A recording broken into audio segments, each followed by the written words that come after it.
All right, ladies and gentlemen, welcome back to Sports 2L. I am your host. My name is Nolan, sports enthusiast, basketball enthusiast. And today is a good day because the Final Four for the NBA playoffs is officially set. Yes, we're finally down to the Final Four, the NBA playoffs. Great time, great sports time. I think the first place to start has got to be with who the league would want to win, which has got to be number one, the Knicks. The NBA is praying like you would not believe that the Knicks win. If you don't know, they're facing the Pacers in the next round. We're in the conference finals, 4 teams left. Indianapolis Pacers versus New York Knicks. Who's got the edge? That's a good question. I would say the main battles are going to come down to Jalen Brunson at point guard for the Knicks versus Tyrese Halliburton, point guard for the Pacers. Who is going to win those battles? Who's going to have the better statistics, including assists? Obviously, Jalen Brunson is more known for scoring than Tyrese Halliburton is kind of more known for passing. But who's going to win that matchup is the first place to start for sure. Second place, I would say, is center. Karl Anthony Towns for the Knicks versus Miles Turner for the Pacers. Who's going to be more dominant in that matchup? That's a big question. I kind of lean towards the Knicks just because I lean towards Brunson having a better series than Halliburton, and I lean towards Towns having a slightly better series than Turner. Although a lot of it has to do with the backup center for the Knicks. I think they just have more depth at center, and it's really going to help them out in the series.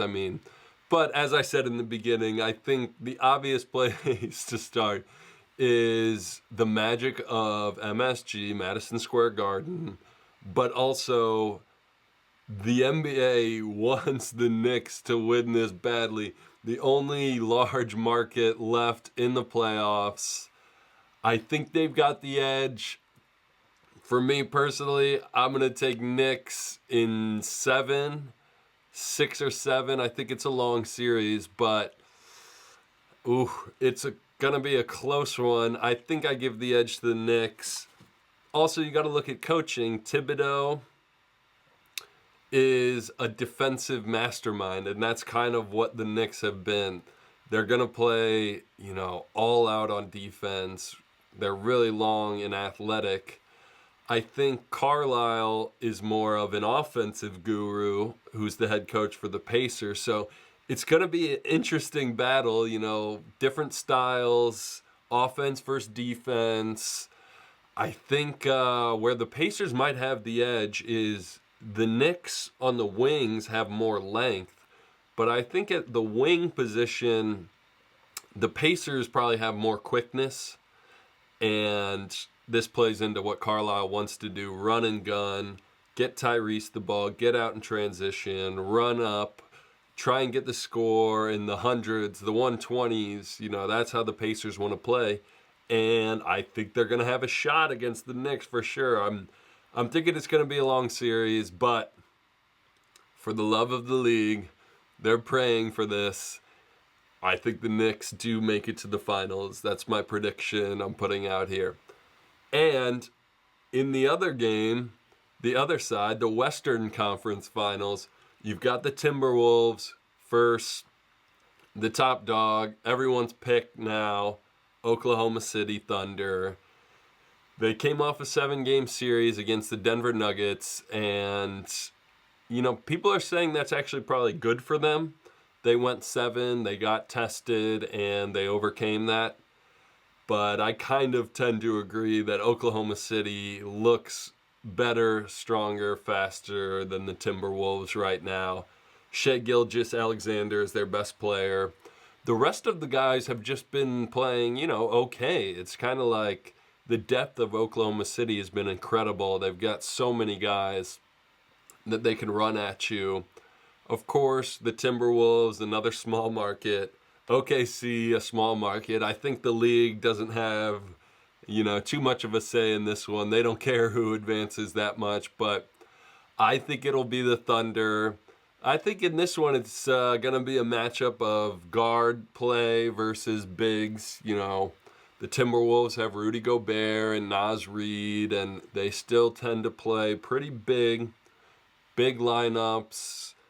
No one really plays down low that much, but, Gobert getting offensive rebounds, Naz Reid doing what he does. So I think they're going to play big. But the difference from last year with OKC is I think they can match that. They got Hartenstein, they got Chet. I know even those guys, especially Chet, still likes to play out on the perimeter a little bit, but these are big, long, athletic guys. I think they can match up with the Timberwolves, but then also they have the advantage on the perimeter. Better shooting, better attacking. I think the X factor, of course, is Anthony Edwards. If Anthony Edwards is the best player in the series, I think the Wolves, of course, they have a chance. And Julius Randle, one of the best players from my class, 2013. I remember him with the Texas Titans, and our coach, when we play him in AAU, would just look at him and say, that guy could be in the league right now. He could be playing in the NBA right now when we're 15, 16 years old. He was a dominant player, and he's been having his best playoffs. So I would not write out the Wolves. They definitely have a chance. They could have the best player in the series with Edwards. And, if Julius Randle is the third or fourth best player in the series, then they definitely have a chance. But for me personally, I'd take Oklahoma City. I think that's the finals. OKC versus the Knicks. The NBA would love to see this. This would be exciting. The playoffs have been amazing to watch. So let me know in the comments what you guys think.